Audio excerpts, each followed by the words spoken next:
And welcome to the 2024 edition of our course. This is probably one of the oldest courses in cryptography and cybersecurity, because the first edition, I was not here, was in 1985 in this room. The first one I participated was 1989, and we more or less kept a 2-year schedule, although the pandemic has changed that a bit. So the goal of this course is to give you an update on what's been happening in cryptography. Cryptography, as you know, is quickly moving and changing. But also we'll look at applications, applied cryptography. But there is also another goal, which is training PhD students, because many of them become experts in a very narrow topic, but to make sure they also have a broader understanding of what's happening. And so more or less the first half of the course, we will dive into cryptographic technologies and give you an update of what has happened.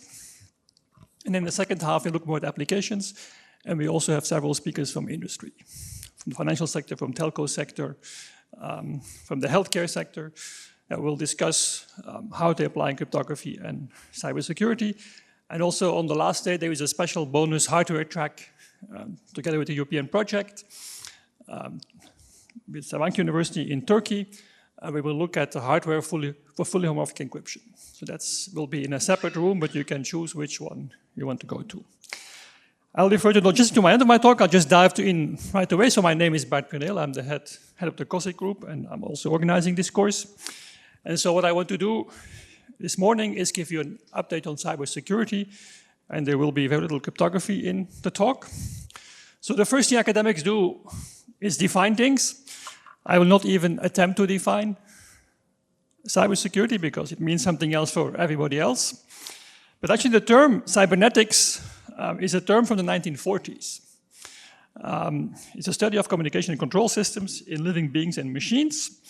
So this was kind of system theory, and people were trying to think of the first automatic robots, and the first computers also were being built later on. It comes from the Greek word kybernetes, or steersman.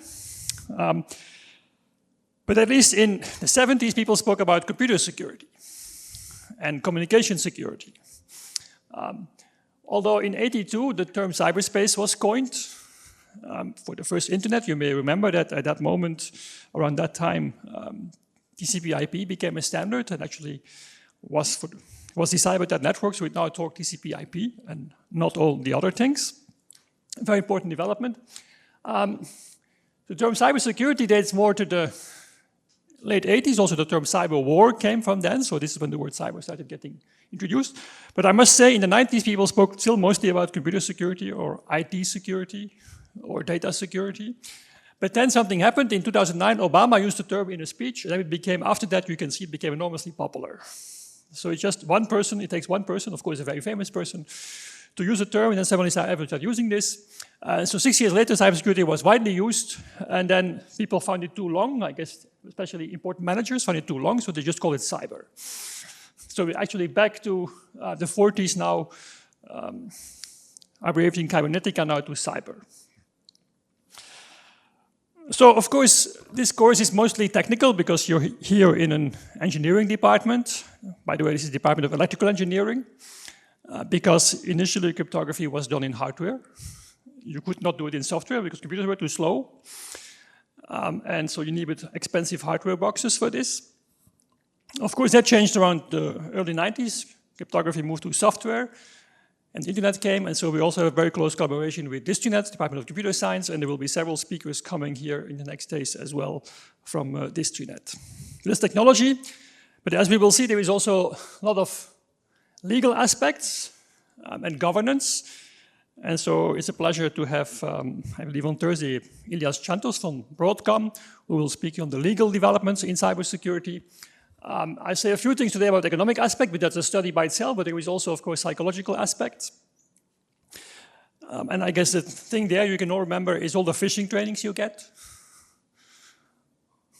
So it doesn't matter how secure you make systems. If people will keep clicking on random links, then you get problems. And so business do this a long time. This university actually started also this year with phishing trainings. I think it's a good idea. People shouldn't click on random links. Although if you look at my job is clicking on random links. If I have to approve a vacation, I click on a link. If I want to get an invitation to review a paper, I click on a link. If I accept a meeting, I click on a link, right? So my job is clicking on links. And so the job of phishing training is to tell people not to click on links. It's actually very difficult. And very often also people try to blame users. But I think it's a little bit like phishing training as telling people, look, in this building there is some doors you shouldn't go in. This building also has some doors, right? There says danger, don't go in. But what do normal people do? They sometimes try, what's behind here? So they're curious and they open the door, okay? If you do this on a computer, then actually the building collapses. That's what happens on a computer. If you enter a wrong door, then the whole building collapses. People say the problem is the user's problem. Right? The user shouldn't have opened that door. Well, you know people will actually click on links, and you should make sure you build systems such that if you open the wrong door or click on the wrong link, the system doesn't collapse, right? I think that's... But still, you have to convince users and train users to do this. And so this makes cybersecurity very complex because we focus mostly on technical stuff, but in the real world, we'll come back to this, there is also other aspects. Of course, again, we focus on technology. In practice, of course, you first have to get your processes right. You have to know what you want to achieve with your business or with your system, and you have to make sure that everything is geared towards security and aware of security. And of course, also the people component is very important. If users try to boycott you, well, then you're also lost, right? So there is one argument that you can't tell people not to click on links. On the other hand, of course, if users are against you, there is no hope. So it's very important to understand these dimensions. And the first stage will focus mostly on technology, but in the latter lectures, you will hear also about people and processes. And of course, an important aspect of people is training people. That's what we're doing here also this week.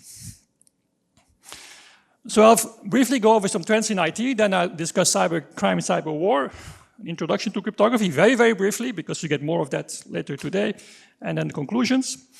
So the economy is becoming digital. I guess for this audience, I don't have to repeat that. You're all aware of this. So 2 years ago, the global economy was about $100 trillion. And the pessimists think that about 60% was digital. Optimists think it was about 25%. It depends also how you define what is digital, what depends on digital. But the thing we know is that the digital share is growing. Our economy is becoming more and more digital. I guess this audience is aware of this. It also becomes much more complex. So we hook up billions of devices. We'll come back to that on the next slide. These devices have chips, and those chips have already more than 10 billion transistors. This is the hardware part. And then the software part, as you see here, for example, very interesting, the space shuttle has about 400,000 lines of code. So this was high-tech in the 1980s. Okay. Windows NT is already 7 million, Firefox 10 million, Microsoft Office 45 million, Mac OS is close to the 100 million, and a modern car is over 100 million. So we have tens of billions of devices that each contain billions of transistors, and in hardware and in terms of software, we put hundreds of millions of lines of code in there, and then we ask the engineers, please make this secure. This is a hard problem, right? And it's not that we say, oh, we can't do it, we have to make the system simpler or have fewer connected. No, in fact, the world moves on, we connect everything, we plug things in, and then we say, solve the security problem. So no wonder that, of course, the security problem becomes ever bigger, and even if we have better technology, the problem becomes harder and harder. So about 20 years ago, people coined the term IoT, Internet of Things. I think 25 years ago, it was called ambient intelligence by Philips. And we were promised about 10 years ago there would be 50 billion devices on the internet by 2020. Now we were promised.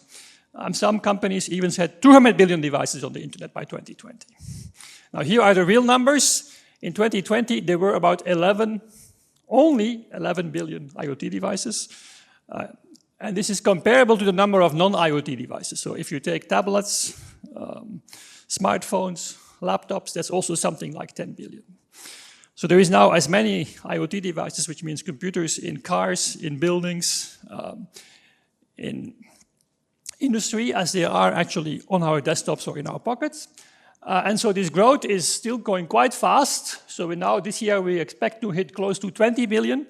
But so it will probably be beyond 2030 before we have eventually 50 billion devices, which we promised, but eventually it comes. This is from last year, this data, or 2022. This is from last year, September. So there is the investment. So you see also there is real money being invested here. In 2024, about $280 billion investment in the IoT. So it's now finally happening. And we now really have tens of billions of devices on the internet. We know that these things are very vulnerable. If you give us a medical device, 15 years ago this was first discovered, that medical devices are very vulnerable, although they're actually wireless. They have a wireless interface, because doctors don't like it that they have to open your body and connect to the wires to your pacemaker and reprogram it. So they make a wireless interface. And the first hacks were shown about 15 years ago, but even today, if we get such a device from the lab, we can break it in days. Even after all the regulation that has come and the improvement that are demanded, it's still not very secure. And honestly, you should hope you never need a pacemaker, because I went to talk to doctors about this, and I said, really, your devices are insecure, and if I need a pacemaker, I will definitely switch off the wireless interface. And the doctor said, this will be very stupid, because 1 to 2% of pacemakers stops working during a year.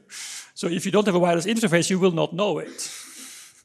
And so you have to have a wireless interface to make sure the device is still working. So that's a tough choice. If you wear a pacemaker, either you are hacked, or you actually don't know that the thing stopped working. So definitely there is still work to be done. But people have been hacking things, cars, electricity networks, drones, and then 2016, in fact, IoT devices, so webcams, were actually used to hack other systems. So they were made part of a botnet. This is the famous Mirai code. And this used all these insecure webcams to actually go bring down other services. You make a botnet with many computers, and Mirai was software to turn webcams into a botnet and go attack. And this is how part of the US lost its internet service. Also interesting is that this code is still available. The Mirai botnet code, you can just, like a lot of malware, you can just find online. It's not so hard to find this. You can make it a twist. You have to find a new flaw in some IoT systems. You use an existing code, you improve it a bit, and voila, you have a new botnet using those now almost 20 billion devices. So they're very cheap devices. We don't want to pay too much when we want to have a light bulb or some other connection at home on the internet. They're not too powerful. For some reason, whatever you roll out on the internet, you put on a web server. I don't know why. I don't understand this. I'm a hardware person, but the software people put a web server on everything, which means, again, lots of lines of code, which means lots of vulnerabilities and risks. These things are hard to update. So, for example, the webcams involved in the Mirai botnet, they were from a certain Chinese brand, and they had a hard-coded root password, and it was not changeable. So the only thing you could do, more or less, was unplug the device and throw it away. So this is, of course, a big problem. Typically, the programmers were not security experts. If you sell webcams, what you should do is sell good webcams, not to be a security expert. And so even if they wanted to, they couldn't find the experts. So the ecosystem is very complex. It's very fragmented as well. And so it's always, in addition for cars, so we did do in the last 25 years also quite some projects with car industry. You come there with security arguments, and they will answer with safety arguments. So, of course, you have to authenticate a break command, but if that takes too long, then you break too slow, right? So this is always a trade-off. Of course, you can argue that a car that's hackable is not secure, but it becomes a very complex decision to make, and you can't make the system super secure if it then actually becomes unsafe from a safety point of view. So also is the question, who is responsible? If you buy a webcam and you plug it in at home, well, I guess you're responsible. If you plug it in the office because you want to see whether there is still coffee in the coffee machine, who is responsible? Because now suddenly it's in your company. Or you put it to watch a machine. There's also a market for lemons, and this is not, when we Europeans hear lemon, we think this, but in the US, a lemon is this. So if you move to the US, you will find out quickly you will need a car. Okay, and I remember I was a young postdoc, I had no money, I needed a car. So this very cruel game you have to play. You have to go to these parking lots of used car dealers, and they will sell you cars, enormous cars at the time. It was in the early 90s. Enormous cars, and the bigger the car, the cheaper it was. You could buy enormous cars of 8 meters long for $1,500. Okay? But of course, what is a lemon? A lemon is a car that has been in an accident, so that has been mismanaged. So it looks very well, it's very nice and shiny. It costs only $2,000 or $3,000. And the moment you drive up the parking lot, you hear some doink, and then you go around the corner, and the engine starts making strange noises, and you drive it on the freeway, and after a while, some piece falls off. That's a lemon. Okay? It's a car that looks very well, but in fact, it has been an accident and has a big problem. And so, if you go there, in the end, you have to choose. You never know, will you get a lemon or will you get a decent car? Okay? So, given that you may as well be back next week, you're not going to give too much money because you can't tell which cars are the good ones and which cars are the bad ones. My solution was to take a Japanese car, a small Japanese car, because I thought they were at that time more reliable and better quality built than the American cars. But in any case, you can't tell good from bad. Only experts can. So in fact, what this means is you're not willing to give a high price for it.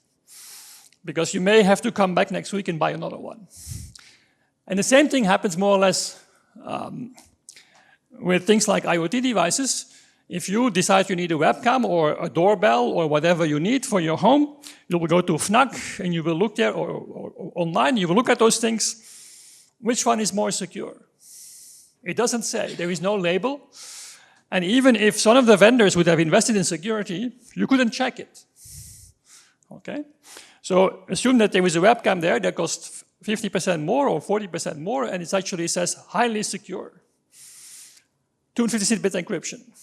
Do you think it's more secure? Would you trust it? Probably not.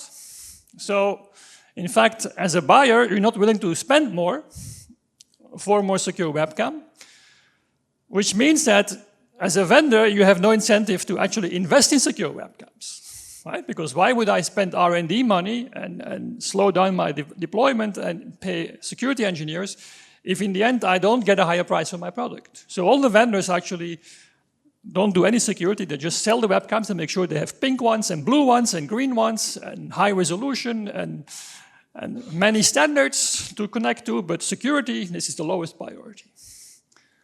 And so that means that we need regulation, and we have this regulation now, but that's another disaster, and I will say a few things about it, but Ilias will say more about it on Thursday. There is also tragedy of the commons, which means that if my webcam is hacked, well, okay, maybe some bad guys can see whether I'm at home, so it's a kind of a small risk for me. But the societal risk is also that if my webcam is hacked, it can be used to bring down other services on the internet. Why should I care about this? It's not my problem. Why should I pay more for a more secure webcam to protect the bank or to protect an internet service provider in the US? So I'm not going to do this. It's not my problem. It's known in economy as the tragedy of the commons. So the commons is, if you go to an English village, there is this common grass in the middle. And so all the farmers put their cattle on there until there was a mud pool. Because, you know, it's common anyway. So why would I invest and pay for everybody's good? This again shows that you have to have regulation to prevent these things. So I think in 2044, we will look at today and our IoT as we look today at those cars from 1961, a very beautiful car. Looks great, probably worth a lot of money. But if you look inside, there are no seat belts. There is no airbags. There is no ABS, no ESP, whatever, and if you get into an accident, a metal pin will come out of here and will pin you in your chair forever. because that's how these cars were designed. And we can now look at this and say, how could people design such cars? And so I think in 20 years from now, people will look at us today and say, how could we put these kind of devices on the internet? How could we have such computers and such webcams and have our whole economy depend on this, a digital economy, and still have such bad things? So the answer in part is regulation. And so as security people, we've been calling for regulation. The studies about economics of cybersecurity date back already to the late 90s, early 2000s. So more or less, the reason why we have such insecure cars is not because we don't have technology, it's because the market fails, and so the government has to intervene, just as the government had to impose seat belts. Most of you are too young to remember, but when the government introduced seat belts, this was kind of a big protest. The car manufacturers, it was extra costs, and people don't like it, and you have to hook yourself up, and it limits your freedom, and you can't have it for children, not for pregnant women. And in fact, seatbelts in the back were only mandatory in most European countries in the late 80s. It's kind of now hard to imagine, but so in fact, the industry and consumers fought against it and thought they didn't need this. And so Europe comes in. By the way, there is also initiatives in California, a very weak law that more or less says a password has to be updatable and your system has to be updatable. In the UK, they have guidelines. You may want to make sure you can update your password, or you may want to make sure that your system can give an update. But so Europe, 5 years ago, proudly announced the European Cybersecurity Act. And so around 2017-18, in Europe, there was a light going on. The solution to all these problems is certification. We have to certify all systems before we can use them. And we actually have security certification since the 1970s, called the Orange Book in the US. Became common criteria in the early 90s. Common means common between US, Canada, Japan, France, Germany, Netherlands, and UK. That were the common countries. And we know what common criteria means. You can indeed certify systems, especially simple systems like smart cards. It costs a lot of money. And more or less, next to every engineer, you have to set another person that writes paper and documents. Okay? And so if you have a product of, say, a webcam or a router, or a smart card that's a bit sophisticated, you want the common criteria certification, you need 1 meter of paper. 1 meter of paper to document everything you've been done. Then it goes to a lab, and this lab looks at it and put lots of stamps on it, will charge you several €100,000, if not €1 million, and then you get your stamp and your product is certified.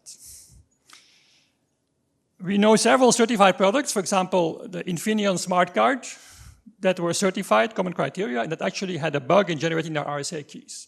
And if you saw the public modulus, you could factor the key easily. The Taiwanese identity card, the random number generator was broken.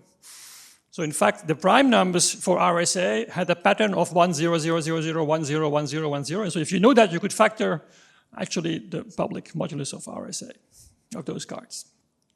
And these products were certified. So the vendors paid millions of euros and spent a year time to produce a meter of paper, and it was still not secure. And in terms of more complex systems, there is almost no certification in the sense that for the more complex systems like operating systems, very few are certified. And those that are certified to a very low level, which means actually means almost nothing. But so this is the lesson from the 90s. Common criteria is fantastic, but it only works for very small systems, for routers, and for smart cards, and for a few other objects, maybe for a cryptographic library, but it doesn't work for the modern world. To give you one example, if you use open source software in your product, then according to common criteria, your product becomes less secure. So if you dare to use open source software, you lose points in the evaluation, and your product is by default already worse than something else. So the Cybersecurity Act was his belief in 2017-18 that certification was going to solve everything. We're going to make certification in general. We're going to make certification for 5G, for IoT, for the cloud. I mean, now 5 years further, what has happened? After 5 years of fighting, the EU member states have decided that the common criteria are now common. I have to go outside laughing when I hear this. But so now actually the common criteria are really common. And so if now country A in the EU sets a stamp, then the other country has to approve it as well, which was before not the case. So it took 5 years for a system that we know doesn't work, is now being approved. For the cloud scheme, they're still fighting. The IoT scheme, they're still working on it. And for 5G, they issued kind of statements and they start. I worked during the pandemic. I worked on methodology to write standards for evaluation of certification of 5G systems. Okay, I think they will be done by the time we have 6G, I think. So Europe has done their best. They understood certification, but I think they actually should have been much more pragmatic. The reason why this works so badly is that in particular, in some member states, the large member states like France and Germany, the PSI, ANSI don't want to give up control. They want to use this to actually look into products and they want to regulate everything. And so they rather have the system go wrong than they not being in charge. So Europe, what do?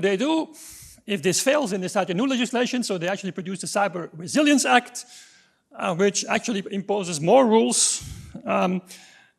For example, IoT systems, it's slightly more pragmatic, so we'll see how this will be implemented. So actually that says that you have to have minimum security rules for products, and there is some liability and so on, and you can for sure ask Ilias Chantos more about this, but this is the next attempt of Europe to do something about all these problems. The good news is they're trying to do something. The bad news is that sometimes things go badly. For example, in a very late draft of the document, it made it almost impossible to use open source software. Because, in fact, if you ever had contributed to open source software, you were liable for everything that could go wrong afterwards.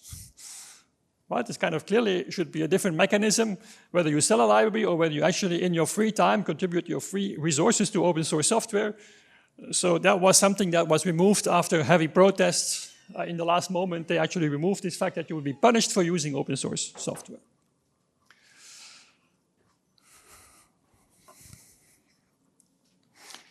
I still remember about 17 years ago, I was, together with many other academics, we were invited by Google to their Zurich offices, and they said, we have a new concept, we're going to move all services to the cloud.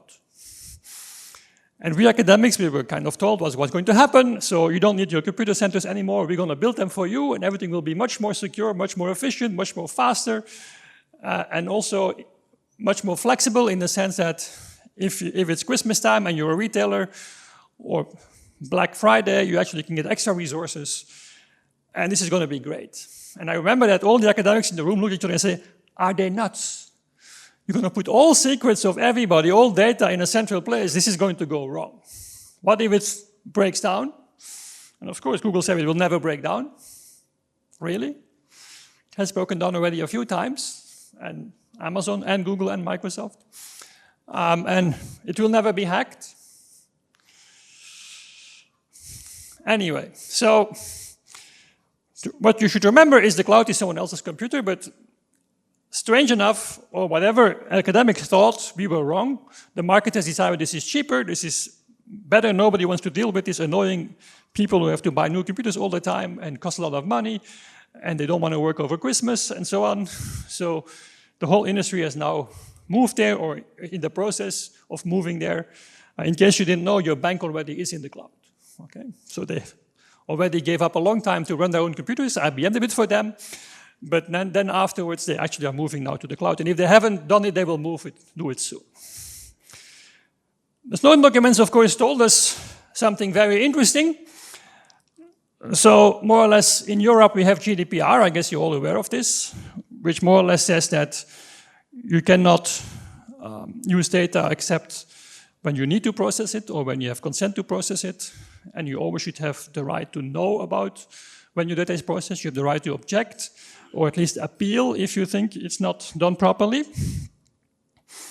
And without this being a crash course in GDPR, of course, you can also argue that you have to process data because you need it for your service, or because there is a government regulation. So now there is a special protection. What if you move your data outside the EU? So at the moment GDPR came into force, 2018, most of our data was already in US clouds. This is why in 2015 the Safe Harbor, well, I think it was even before, the Safe Harbor Agreement was made. And Safe Harbor said that you can move data outside of the EU if there is comparable protection. And more or less Safe Harbor said, and the US gives comparable protection. But then what happened in 2013 is the Snowden documents leaked, and more or less it was clear that all our data in the cloud with the PRISM program went to the NSA, and there was no way as a European citizen to actually appeal this, or to be even aware of this. So more or less what happened is that Max Schrems, based on the Snowden documents, went to the highest European court, and the European court said, indeed, this is not acceptable, there is no equivalent protection, and you can't move your data into the cloud. What did the Commission do? They made a new regulation called Privacy Shield. What is Privacy Shield? Privacy Shield is the same as Safe Harbor with some small changes, but minor details. What did Max Schrems do? Max Schrems went again to the highest European court, and guess what? The highest European court said the same thing in 2020. In fact, this protection is not equivalent. What did Europe do? Did they change their practices? No, they made a new agreement called the EU-US Data Privacy Framework, and we're now all waiting for Schrems 3. Because it's again the same thing. Again, your data is processed in the US, and in fact, you have no control over this. I have to make a few comments about this, by the way. If your data is processed in Europe by Secret Service or by intelligence services, you have also no protection.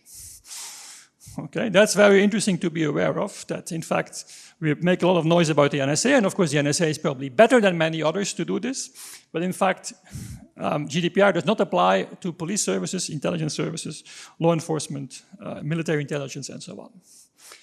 So in that sense, but of course, that's the reality on the ground. What have the cloud vendors done? The cloud vendors have created these programs called Sovereign Cloud, where together with a local operator, Deutsche Telekom or Proximus, they operate the cloud in Europe, and they guarantee your data will not go outside Europe. Of course, you never know whether there is no backdoor somewhere. That's something which is very hard to check, of course. That's something you can do. The other thing, and you will hear more about this on Thursday, is you can, of course, bring your own key. You can have the data in the cloud, but in fact, you control the keys. That's another option.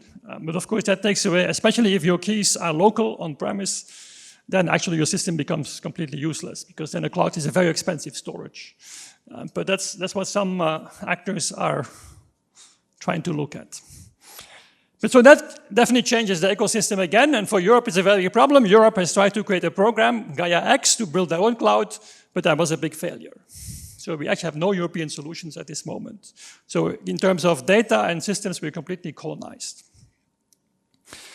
Of course, we have the advertising ecosystem, which means that more or less all the services are for free, and we all think of Meta and Google and Microsoft selling our data, but in fact this is an old graph, but I'm quite sure that this is still existing. There is actually not only those big tech players, there is hundreds and hundreds of other companies that sit in between the advertisers. These are people who want to sell you stuff, like Nike or some watch company or car company, and the publishers. So this is your audience. So this is the newspapers and all the online web services that you're using. And so it's not just these three, there is actually hundreds and hundreds of companies that process your data. And by the time you find out they exist, they probably already have been renamed or bought or acquired, so good luck to try to enforce your GDPR rights to those. Okay, so that's more or less another way to make GDPR hard to enforce is the complexity of the ecosystem. We put our data in the cloud, and in spite of this, data is breached all the time. So you can go to this website, information is beautiful. World's biggest data breaches. And I can only show on my slide here 2016, 2022. So GDPR went into force here. Of course, GDPR is only for Europe, but I don't see the bubbles getting smaller. The bubbles just get bigger. So more or less, we store all our data in the cloud and we keep losing it at a large scale. So your data has been breached already once this year, probably will be breached another time this year. And probably next year it will not be breached 2 times, but 3 times. Okay, and this, you can say, well, it's what I put in Facebook anyway, or Meta, that is public anyway, de facto. But for some people, it's actually their mobile data. There is also health data. There is financial data. The most interesting breach is the OPM, Office of Personnel Management. You've never heard of this agency, I think, but it's a very interesting agency. It's the agency that collects all data about people in the US with a security clearance. And what does it collect about them? Where they live, who they're married to, what they studied, what their health problems are, what their relationship problems are, what their drugs problems are, what their emotional problems are. All this data is being stored in this database. This database was breached. The most sensitive database in the US for people with a clearance was breached. And I guess the Americans think they know who did this. I guess you can imagine for yourself. It's a large country somewhere in the East. You can imagine yourself, but so it's kind of amazing to me that academics predicted this, that if you put all the data in the cloud, you're going to get huge breaches, and we just move on anyway, right? In the best case, you may get a compensation of a few tens of euros or 50 euros for your data being breached, but that's it.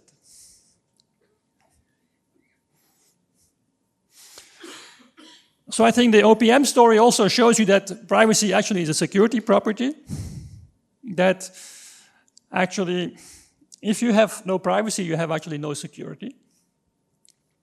This is what more or less happened after 9/11, right? After 9/11, and this was before the cloud was there and before the IoT, already it was clear that the government wanted more data, like passenger name records. So everybody who was traveling from A to B by plane or train had to be recorded.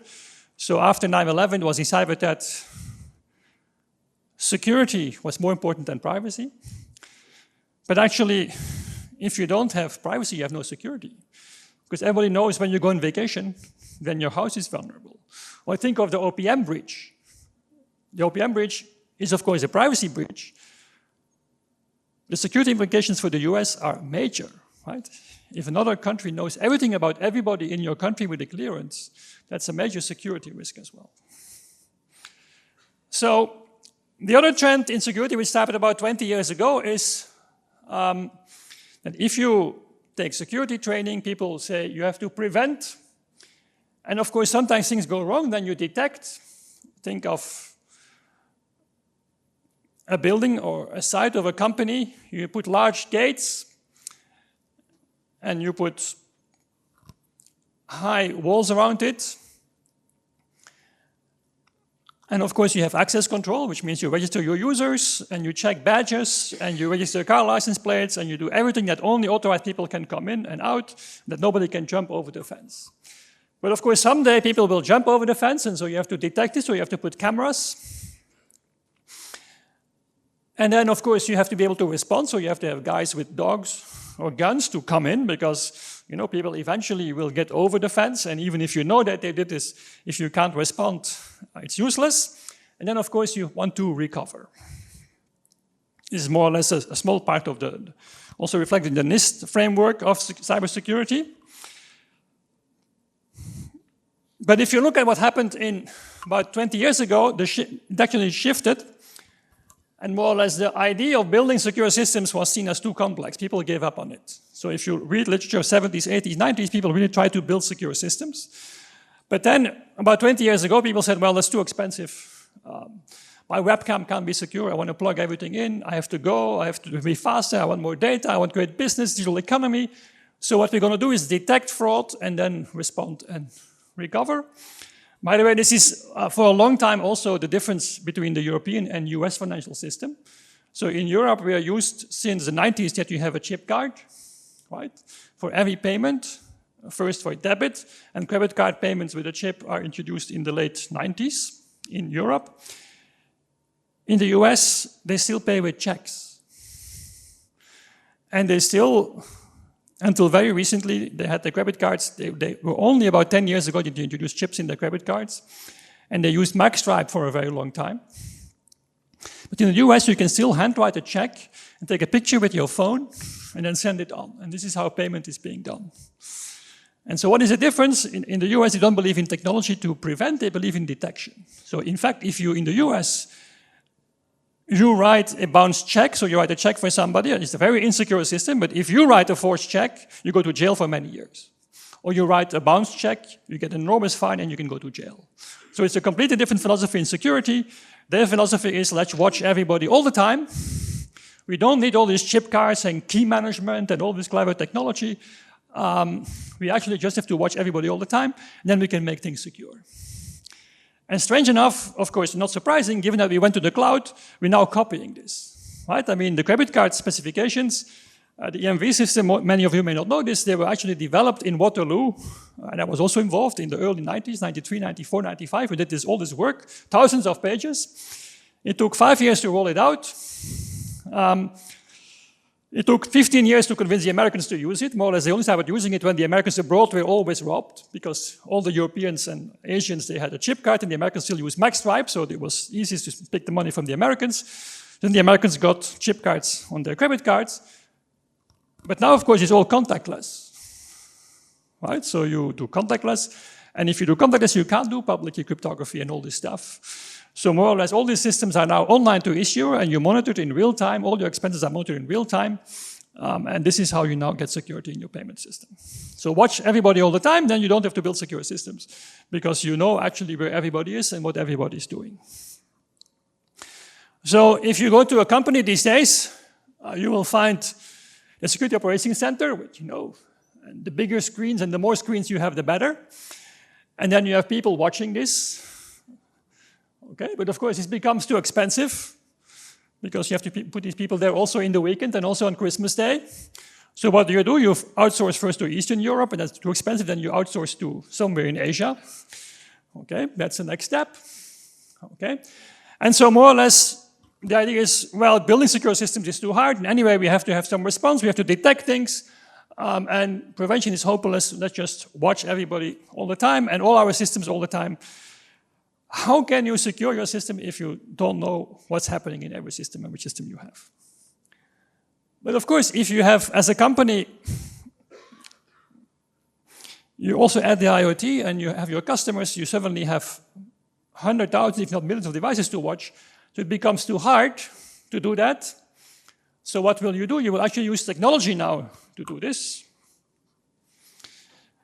And also you will try to learn good behavior and bad behavior, and automatically classify this, because these people, even if they're in Asia, they're too expensive. You want computers to make the decisions, what is good and what is bad. And of course, people used to call this analytics. Today, you call it AI. So more or less, the world we're building is the following. You have all these computers with AI, and they're watching everybody all the time and decide who behaves properly and who doesn't behave properly. If you don't behave properly, then you don't get a payment, you can't do a payment, you can't go to the restaurant, you can't buy things in the shop, you can't book your travel. That's more or less where we are. So this is a picture that was drawn when I was giving a talk some 10 years ago.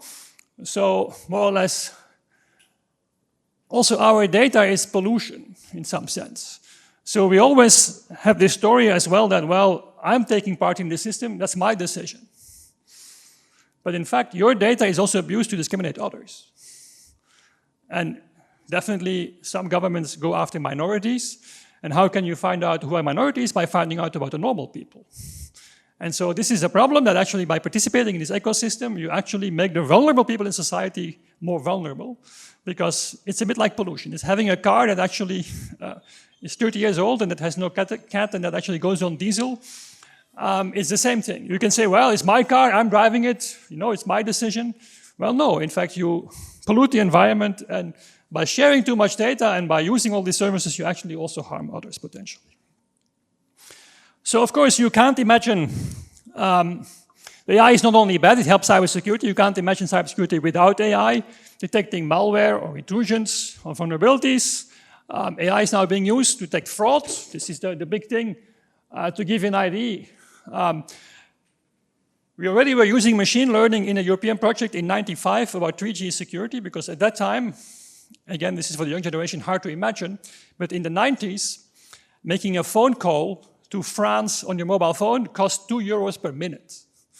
Okay, so a fraud business model was to get a phone and then sell it in some shops, sell phone calls to abroad and never pay the bill. When the bill arrived, you shut down your shop and you run away and you start over.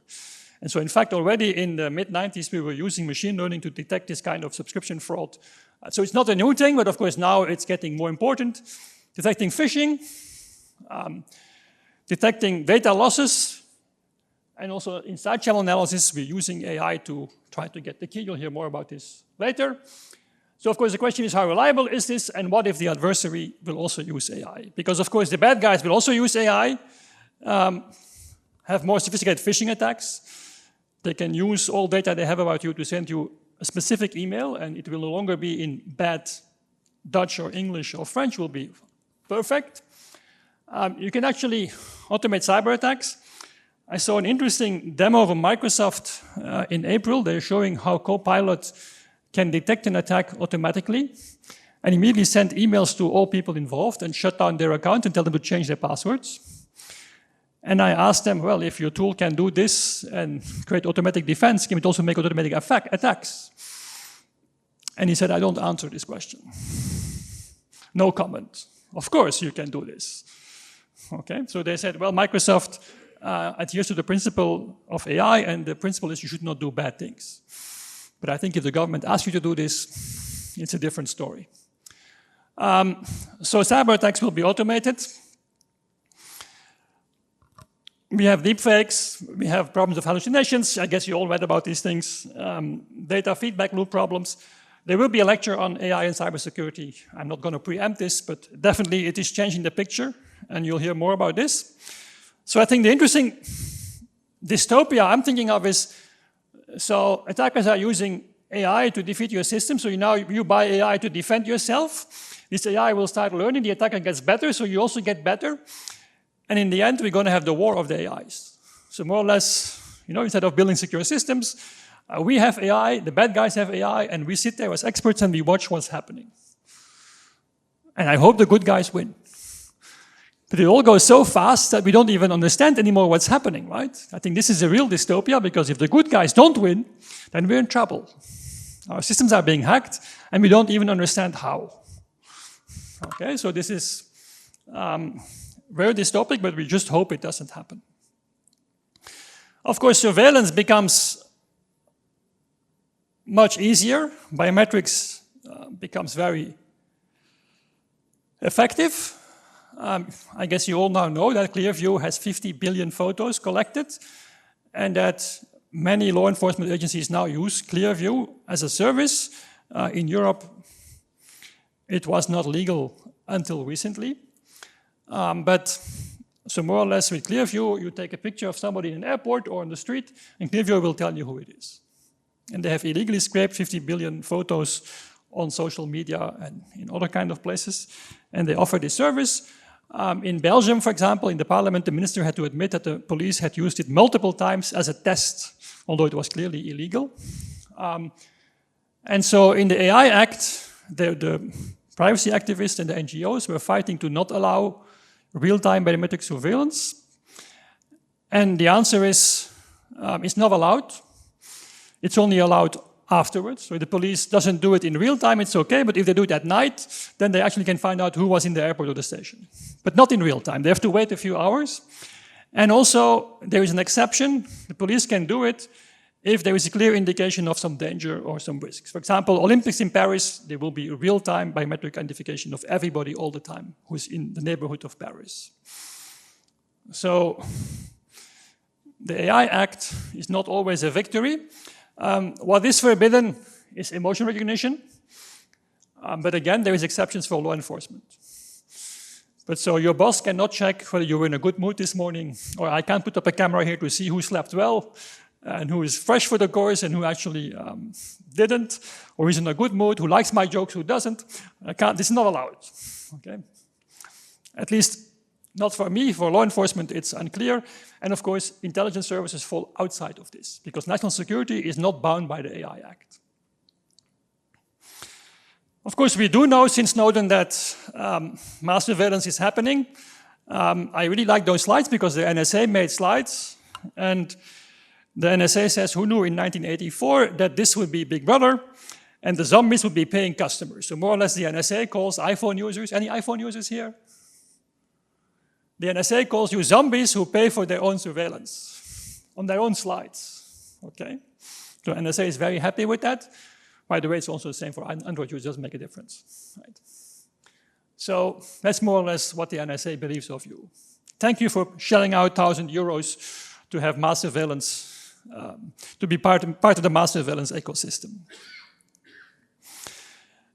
We focus a lot on data collection, but of course it's also about metadata. You may have heard the quote of Obama, who says, was about Americans, we don't listen to your phone calls. We only collect your metadata, which means who calls whom from where. And then a bit later, General Hayden said, we kill people based on metadata. So more or less, if they know where your phone is and the Americans don't like you, then a Stinger missile may hit you at some stage. They don't need to listen to your call, they just need to know what the metadata is of your device. And you'll hear in the lecture on privacy technologies more about how to protect metadata. Definitely also very important. So in general, what's the picture? Well, in society, we have users. And by the way, also on social media, users can also be quite nasty to each other. For example, I read a story in the weekend of some lady who was on a plane, and she kind of thought that the two people next to her were having an affair on the plane, and she thought the guy was married, and she actually recorded their conversation and posted it on the internet. And the guy did nothing wrong, it was just his partner, but he was kind of, bad-mouthed on the whole internet. So we always blame the government and the police and industry, but in fact, users can also be quite bad to each other, right? This is the other reality. But in general, in Europe, we tend to trust government. Maybe we shouldn't, but we distrust industry. In the US, it's the other way around. People trust industry and they dislike government, and I can understand sometimes why. And so privacy legislation, more or less, is the government intervening to protect users against industry, and also the government itself imposes on itself some restrictions, although in many countries, like in Belgium, the government cannot fine itself. In some other countries, it's possible that actually if the Privacy Commission detects that, say, a Ministry of Justice does something bad, the Ministry of Justice to pay a fine. In Belgium, no, the government doesn't pay fines to itself, so more or less, a government agency risks, of course, the blame, but they will never get a fine if they even if they blatantly violate privacy of users. Of course, industry has changed a lot. We have big data, we have the IoT, we have surveillance capitalism, where more or less the more data companies extract, the more money they can make. This is the hundreds of billions made by Meta and Google. It's just by extracting your data and selling it to third parties. And then what we know from the Snowden documents, there is the PRISM program, more or less, which says that if the US industry has data, then the US government has access to it. And the debate is really, is it real-time access to any cloud account? And of course, the cloud providers will deny it, but Snowden says, yes, in real time, I could give a name and find everything which was in their Google account or their Facebook account in real time. So of course, if the government can do this, they have no incentive to actually limit data that can be collected by industry, because the more data industry has, the more data the government has. And we can think, well, that's okay, that's only the US, it doesn't affect us. Well, in fact, in Europe, we're in worse shape, because in America, actually, the NSA is not allowed to spy on Americans. Because the job of the NSA is to spy on all other people. So the only way to be protected against the NSA is to be an American citizen or to be on US soil. Then you're an American person. And the Americans believe that human rights, universal human rights, only apply in America. It's something that most Europeans can't understand. But Americans believe that human rights stop at the border of America or stop if you don't have an American passport. Okay, so it's very important to understand that we believe that universal rights are universal, but no, they're actually American. It's something that, this is the large problem with all these safe harbor things, that actually Americans don't believe that Europeans have human rights. But so this is, in that sense, the Americans are better protected because the NSA cannot store data about Americans, and if they do, this is why the Americans got so upset, because Snowden leaked actually did this sometimes. But we also know that the NSA and GCHQ collaborate with our agencies. For example, the Bundesnachrichtendienst, so the German Secret Service, was spying on German companies. I'm not misspeaking. They were spying on German companies and giving this data to the Brits in exchange for access to Tempora, which is kind of the Google of the intelligence. Okay, so the British have a system called Tempora, and the Germans were spying on their own companies and French companies and giving this data to the Brits, and in exchange they could do search queries on people in the British system. How do we know this? Because there was an investigation in German parliament. There is no recordings or there is no audio, but netzpolitik.org went there and wrote down everything that was said, and you can Google it and find it if you speak German or use translator. So the German Secret Service is using the Brits to spy and using all those systems to spy on anybody else. So in fact, in that sense, the Americans are better off because their powerful services spy on us and not on them. So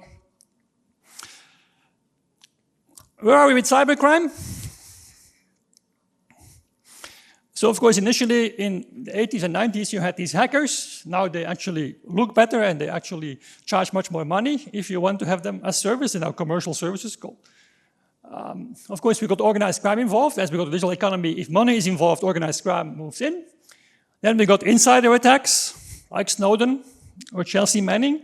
And you can argue whether they did a good thing or not, but at least insiders are a big problem as well. Then there is, of course, the governments got involved very early on. And of course, insiders and governments, they will not brag about what they're doing. You will not see this. You get activists that you will see, of course, if people hack for activism. And now we got also cyber war. More or less, that's the picture. So the threat actors are very diverse. And so law enforcement will always talk about cyber crime and will focus here and maybe here. But of course, I would say that these people have more money. Okay, so even in Belgium now, the military has 200 people. In Germany, they're looking at 10,000 people for cyber war. In the US, it's probably China and North Korea and Russia, it's probably 100,000 people doing this kind of stuff. So in that, compared to that, I think organized crime is peanuts. I guess you all know it's about malware, like botnets, like Mirai, the phishing attacks we discussed, and then there is ransomware, which is a very nice combination of malware and cryptocurrencies. Right? The idea of ransomware is not new. The first ransomware, I think, was found by a Belgian in the late 80s, but then you had to send money to an account number, so it was a bit difficult to stay anonymous. But once you got cryptocurrencies, this ransomware became a challenge. So I don't know whether I should trust statistics, but apparently last year about $1.1 billion was paid, and the average cost is more than 10 times what you actually pay in ransom. So ransomware probably cost us something like 10 billion. So that gives you an idea of the economic impact. It's very hard to get payment fraud statistics, but the European Central Bank does publish them with quite some delay. So last May, they published something. They haven't published anything this May. And so they showed that the total fraud on payment was about 1.5 billion euro in the Eurozone. So in the single European payment area, or it's fraud in the Eurozone, so it's in the EU. And what is interesting and not so surprising is that the CNP keeps going up. CNP is card not present. This is lingo for internet payments. So if you go to a shop and you pay with your card, and the merchant can see your card, can look at the hologram and can check some things, but CNP is card not present, this is internet payments. So as you see, the fraud in total goes down, but the card not payment fraud stays more or less constant, is only reducing slightly, and this is 84% of it in value. So something like 1.2 billion euro only in the EU. Here are some other statistics. Global card fraud is about, 2022, this is also quite recent, about 33 billion euros. Cryptocurrency thefts, it's peanuts compared to this. So apparently 22 was the peak year, almost $1.7 billion. Why do I show these numbers? Well, here's one more number, e-commerce fraud, about $48 billion, about 3% of global revenue. So who pays for this? Well, you pay for this because it's added to the price, of course. But e-commerce fraud is very broadly defined. If you order something and you don't send it, and you claim that you didn't receive it, and you get your money back, that's also, of course, e-commerce fraud. So there doesn't have to be sophisticated crime there.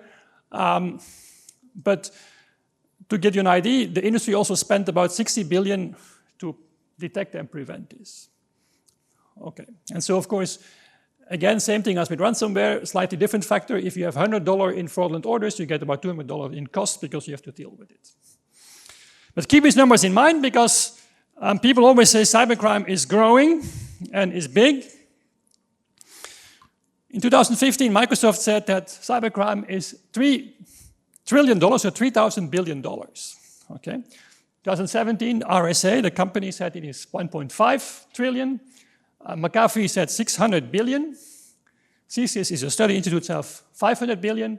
Symantec, 172 billion. And Cisco said it's only $500 million. Well, this was 2012. But so the question is, how big is cybercrime? Well, my first answer is nobody knows.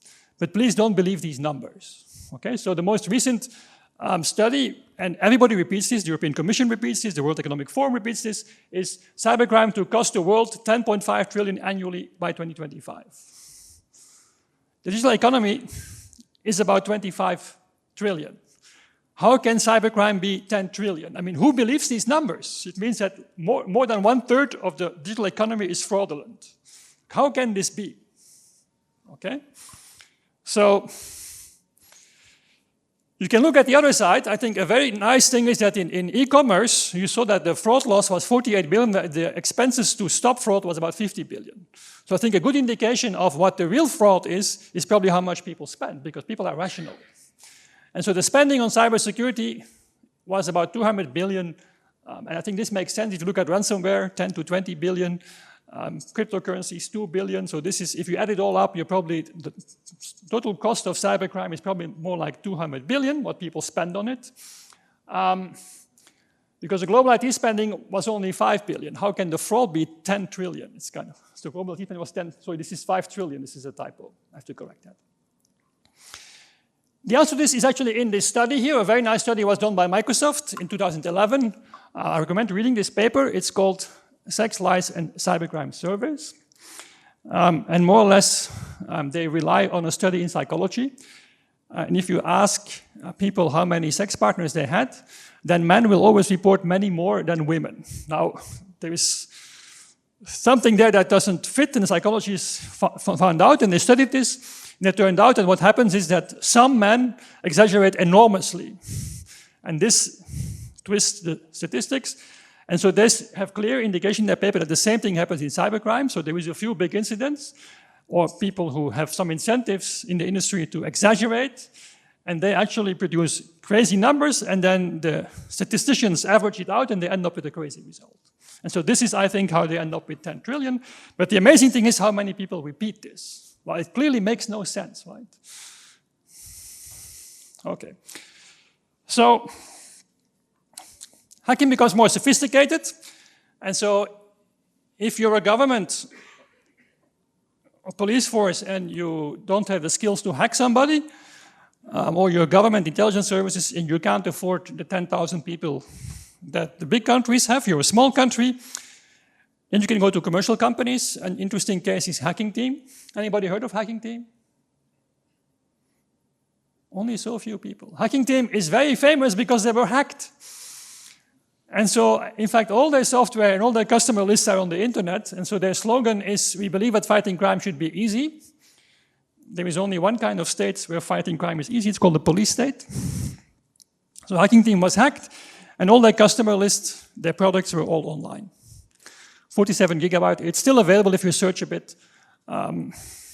So, of course, they went out of business. But they were an Italian company, and they had customers all over the world, and both in democratic countries and in less democratic countries. That may be the fair summary. If you want the details, go to their Wikipedia page, and you will find all their customer lists. Of course, Hacking Team is old news. The news of the day is NSO Group. They're now the bad guys, because they've been hacking. Again, they had very sophisticated zero-click attacks, and they were used against journalists and human rights activists. And then you know what their first defense was? Yes, but it doesn't work. We control where we hack. And it turns out that they didn't. And we said, we don't hack in Israel and the US. It turns out they did hack in Israel and the US. And then they said, well, at least we don't hack politicians. It turns out that they actually hacked Netanyahu's phone.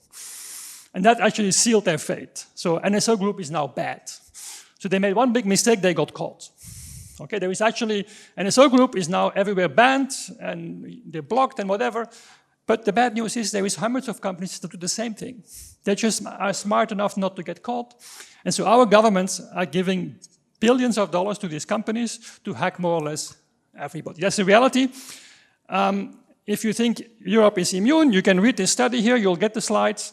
European Parliament made a very long study of hundreds of pages showing how the Hungarian government, Polish government, and Spanish government used it against the opposition and against journalists in Europe. Okay, so this is, I think, interesting. It's not only happening far away from here. Nicole Pearl wrote a very nice book about this. So what do you do if you find a 0-day as a researcher in the iPhone or in Android or in some other system? Well, you can contact Apple, and if you're lucky, they'll give you a few $100,000 or $1 million. Or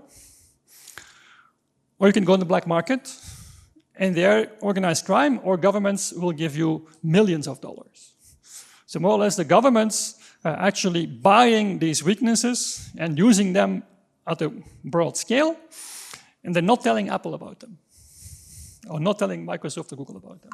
That's the reality, and Nicole Perrott is a very good journalist. She really managed to talk to these people who do this stuff. If you want to find out what's happening in the real world, it's really scary. So the real question is how many 0 days do all these government agencies have? And what do they do? So it became so embarrassing that the NSA and FBI actually made a statement saying more than 90% of 0 days we have told the vendors. They did not say after how many years or decades, okay? And they also forgot to say what they did with the last 5%. They actually don't tell the vendors, okay? Can this go bad? Yes, it can go bad. Equation Group is a group of NSA that found this famous flaw in Microsoft. It was then stolen by the Russians, shadow brokers, and then gave rise to a whole series of malware that became very important. It was used in Ukraine, but then it kind of escaped some of this. And so the biggest victim was Maersk. So I don't believe these numbers in general, but they may be credible. I guess we know that in the UK hospital stops working, but Maersk claimed that their total damage was about $250 billion. The FBI estimates the total damage of NotPetya of $10 billion. Okay, that's a number which is probably more credible. This is all because the NSA found a flaw in Microsoft, in SMB system, and decided not to tell Microsoft for decades. Okay, and then the NSA lost this flaw, and then the Russians decided that they would use it, and then they were a bit too enthusiastic in using it, and then it actually spilled over. So that's the reality we're facing. So the first time the term cyber war was coined, so this is now modern warfare, is 1987, when people really, an author envisioned in an article that cyber war would come out. Government took it serious in 91, then a report was made about electronic Pearl Harbor in the US. And through the 90s, people started increasingly believing in this stuff. We saw, of course, incidents in Estonia, in Georgia. And then after the occupation of Crimea, actually, there were quite some attacks on the electricity system in Ukraine. And there has been quite some stuff happening there as well, of course, since. So, but several times people lost electricity in winter for multiple hours. And of course, also the famous NotPetya incident happened in 2017. It's not only Ukraine. So the latest way of attacking systems is go via the supply chain. So there was this company, SolarWinds, everybody heard of, but apparently they manage everybody's networks. Microsoft networks, but everybody uses Microsoft. So they manage everybody's networks. It turns out that the Russians managed to insert a weakness into the update, so they got control of the update system of SolarWinds platform. They managed to inject a weakness, and more or less, this is all their targets. More or less, all the government agencies in the US and Europe, plus, of course, hundreds and hundreds of companies.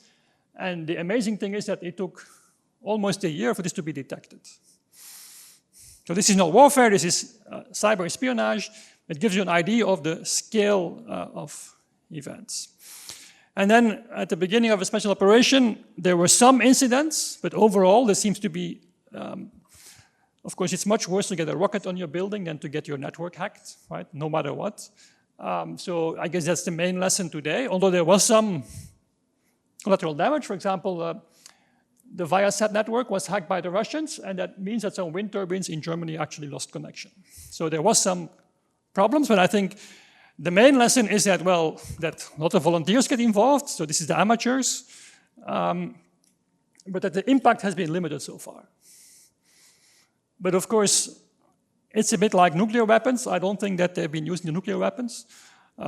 My understanding is that in terms of electricity networks, we're the same as with nuclear weapons. It's mutually assured destruction. I'm afraid that the Americans are capable of blowing up the electricity network in Russia and vice versa, and China as well. And I'm not an expert in this, but I got my lectures, electricity in here. This network actually, you can damage a production system, that's the problem, but the most important thing are transformers. And so the country has a few dozen of transformers the size of this room. And if you destroy those, it can take half a year to a year to get them back. And in the meantime, you have no power, which means you have no internet, but also you have no transport and you have no food. Okay, so this is, there is this book, Blackout, about this, but if you read this book, you actually put some cans in your basement and some water. It's really scary. And so what we've seen here may be just the toy things, but I guess the threat is just, if you do it to our system, you do it to your systems. And this is why it's not happening. So in general, attackers are in favor. So I still think the Belgians should spend more on defense, but if you have only 200 people, it's actually cooler to actually hack people. You can have more impact. Although my advice is still, if you live in a glass house, you shouldn't throw with stones. But it's what it is. You can, of course, remotely attack. North Korea can do large-scale damage and can steal money. You can do it on a large scale. It's hard to attribute for most agencies.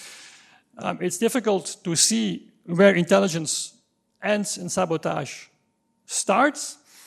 And the question is indeed, does this deterrence work? Will really nobody go after the electricity network? And there is, of course, also proliferation issues. For example, I have the code of Region, which is the malware used to go after Proximus or Belgacom. You could find this on the internet. Stuxnet, you can find this code on the internet. All these weapons are available, and you can only improve them. Of course, also public versus private sector. In many cases, these are private actors, like Hacking Team. It's also interesting that the military, if cyber war happens, they have to take control of networks, but I mean, are they capable of doing this? The 200 people of the Belgian cyber army, can they take control of all our telcos and all our IT systems? I have some reservations about this. And of course, there is a lot of economic things there as well. So, but I think in general, an observation is that cyber war, we go back to the times of the pirates. There is lots of people, these pirates, they changed affiliations at whom paid them most. And of course, they were protected by certain countries. So some pirates were attacking the English, and the Spanish would protect them, and vice versa. And I think this is more or less where we're going back, a bit of lawless period after colonization. And 17th, 18th century, this is more or less coming back with now in the cyberspace. So I think the big question is, who's watching over all these people? And I think the reason why this is justified is think just of the fact that Pegasus was used against Netanyahu. That means more or less that there is a big risk that your police forces and intelligence forces can use it against your own government. So if you hear the intelligence services and the military, they say, well, there is a problem because other nations are trying to create polarization and going after our elections, creating divisions in the country. But you never hear them say, and there is also a risk because we could do this, right? I mean, in Belgium, we got, those of you who follow the news, we got these guys who were shooting people at supermarkets in the 80s. That was also to destabilize the country. And it was probably also coming from the police corners. So I think this is interesting that The question is at national level, but also at global level, how can we govern this? I don't think the world has figured this out already. So there is things like Tallinn, international law application applicable to cyber warfare. There is kind of a lot of treaties, a lot of talk, but I don't think there is much binding stuff. But this is something where diplomats and experts are trying to come in. But I think in general, it's much harder to control cyber weapons than to control nuclear warheads or biological war, because more or less you can make a cyber weapon with 10 to 12 people somewhere in a basement. Right? You don't need anything special to do this. A very small group can be very effective. Okay, so a few things about cryptography as a warm-up for the rest of this course. So, traditionally we hear security is about CIA, which is easy to remember, confidentiality, integrity, availability. More or less, as you will see in this course, modern cryptography can do much more. And more or less any interaction we have in the physical world can be moved to the online world, which I think is more complex than CIA. So of course, we focus on confidentiality of data with encryption, but also in private technologies on providing anonymity, confidentiality of entities, for example, for voting or for anonymous browsing. We authenticate data and also authenticate people. I will speak more about this afternoon, but there is also authorization, non-repudiation, and more complex interactions, contract signing, notarization, auctions. You'll hear more about this later. But I guess the basic story you all know, Alice and Bob want to have secure communication, that's the history. And so they will buy a crypto box, and that turns plain text into ciphertext. Now Eve can also buy a crypto box, and to prevent that, Alice and Bob use a key, just like in the real world. We have locks, but we have keys, and only with the key can you open the lock. And so the main important message to remember is that cryptography does not solve problems, it moves problems to keys. And the question is, how do you manage those keys? And so in the next lecture, Vincent will tell you more about this kind of cryptography. What's in the crypto box is called symmetric cryptography because Alice and Bob have the same key. This is used for confidentiality. If you use authentication, you will use a MAC, which means you will compute a short function of your clear text and your key and append this. And then the other side will take the message, has the key, and recompute the short string and check whether it's the same, a bit like a signature with a shared key. And how does this stop modifications? Well, if the attacker modifies the clear text, they don't know how to change this short string, this signature, because they don't have the key. So without the key, if you change the message, you don't know how this is being changed. And so MACs are being used on every packet, but also on every bank transaction these days. So more or less, as you will see today, what we do, in fact, is combine the two operations. We have authenticated encryption. We put everything in an envelope, which means you can't see the message and you can't modify it. And this has taken us a long time. And so many standards still don't take this concept into account, but more or less modern symmetric cryptography is about authenticated encryption. In one operation, you hide data and you detect modifications, and this with only one key. And so this is, I think, we knew a long time we wanted to have this, but the first schemes only came about 25 years ago, and the first generation of standards came even a bit later, about 15 years ago. And now more or less all new applications use this kind of thing, like you may have heard of GCM mode or CCM mode. And there is now a lot of research to make these things faster and more efficient. But of course, it's a pain to do this on the internet. If you have an open internet, it would be very hard if you want to order something online to actually have to first agree on a key with Amazon. So Diffie and Hellman actually proposed a solution to this in 1975. You can encrypt with the public key, and only with the private key can you decrypt. And so this is how things work if you talk to Amazon or some other servers, or if you talk over WhatsApp or Signal. We'll look at it in more detail this afternoon. But more or less by having a public key, you can actually talk to somebody and only this person can make the message readable. And this is how we can have security on open networks. Of course, this means that this kind of function is hard to design because it should be hard now to find the private key from the public key. And so it turns out that you need more complex mathematics in here. This is much slower. And so far we use mostly schemes based on factoring, discrete log, elliptic curves, and Frederick Verkouter will speak about this afternoon. And then if large quantum computers can be built, which we still don't know whether or not, but if they can be built, and then we actually have to make sure we have new systems. And there has been lots of research. We were already working on this more than 20 years. In fact, the first conference in post-quantum cryptography happens in this room, 2006. The first post-quantum crypto workshop happened here. And so now we're getting close to the first standards. They will be published in the next few weeks. And so Frederick will talk about this, I believe, on Wednesday, about what's happening in this space, how to make public key resistant against quantum computers. And the main message is everything will change. There is nothing just plug compatible. Plug it in, it will be the same. It's actually faster, but the keys are bigger, and ciphertexts are bigger, or signatures are bigger. So it's going to be a bit of a pain to make this migration. So you also have the other thing, signatures. Diffie and Hellman thought this is how you would sign documents. So you actually sign with your private key and you verify with the public key. It took a very long time to get this reality.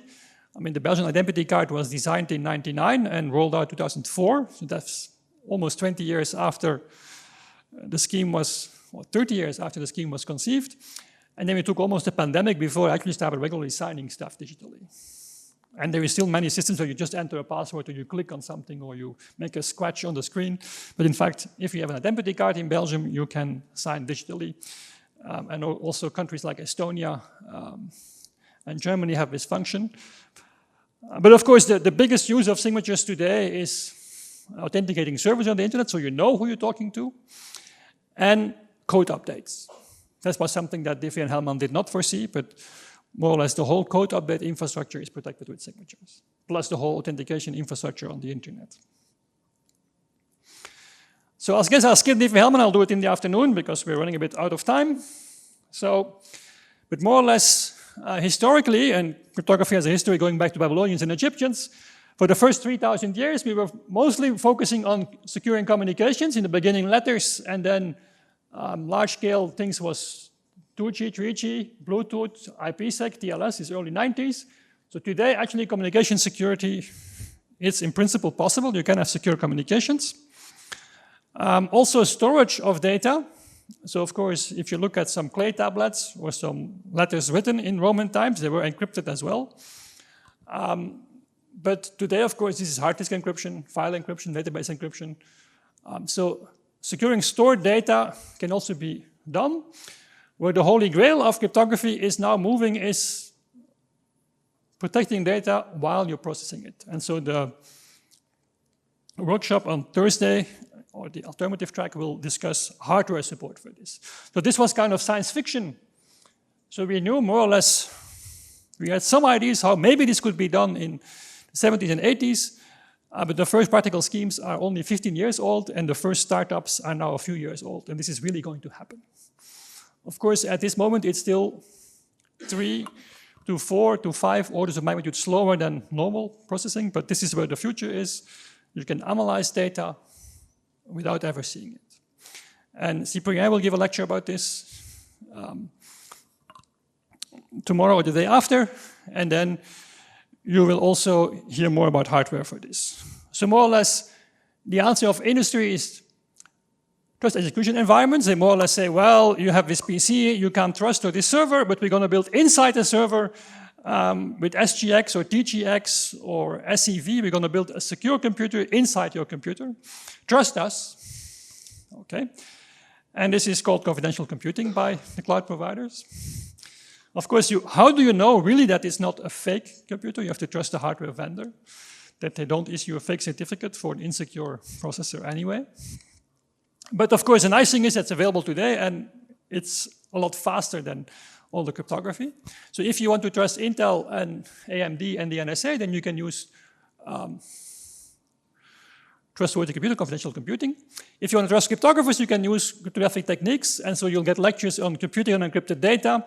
And I'm not going to go into detail. And zero knowledge, there is also a lecture on zero knowledge. This is kind of very sophisticated cryptography from late 70s, early 90s that now has become all reality. It's being deployed in blockchains. There is startups. For example, Coinbase acquired Unbound, and they use multi-party computation to replace HSMs. And so there is lots of things moving there. This is the future of cryptography. This is, of course, protecting data. This is protecting your output. You can also call it output privacy. how to prevent that data leaks from the calculations you do. And maybe the important message is that it's not because it's in an encrypted domain, actually, it is ethical or legal to do it. It's not because you see the data, don't see the data, that everything you can do is allowed. Discrimination on encrypted data is still discrimination. Okay, so I'll skip the details. I'll leave that for Cyprien because I'm running out of time and I don't want to end too late. So I think in general, if you're in this field, social responsibility becomes very important. All the developments we have in cybersecurity, I think we should learn that it's not because you can, that doesn't mean you should do things. We can now with IT systems do things we shouldn't really do. I think we're now ending up where the virologists are. They also decide not to make certain viruses, okay, because it's just too dangerous to make a flu virus with a certain properties. I think it's also the same in computer science. We should not build certain systems anymore. Certain AI systems we shouldn't probably build. So it's about ethics, about regulation and technology. I will not say too much about ethics, but of course, Ilias will talk about regulation and we have a strong focus on technology. It's about transparency, about fairness, about accountability. I think this is always features we expect from people. If we work with people, then they say this is what you would ask from people. You have to have the same thing from computers. It's not because we go to a digital world that we can forget all these principles. Computer systems are also accountable, they should also be transparent, and they should also be fair. So, this is just to warn you for this tsunami of regulation. If you haven't been paying attention, anybody working in cybersecurity, this is going to affect your job in the next decade because the previous commission has felt the need to produce dozens of regulations. I don't think they even understand how they fit together. I think if somebody understands it's Ilias, you will hear him on Thursday. But there is the NIST directive on critical information infrastructure, there is CSA and CRA we discussed, there is DORA for financial sector, there is a Cyber Solidarity Act, there is a Cybercrime Convention, there is a Data Governance Act, there is IDAS, I will speak about IDAS and chat control on Thursday. So there is a tsunami of regulation coming at us and it will affect thoroughly how we do cybersecurity. So here is the conclusions. I'm running out of time, but I just want to show a few more practical things about this course. Just guide you to the program, at least, in my last minute.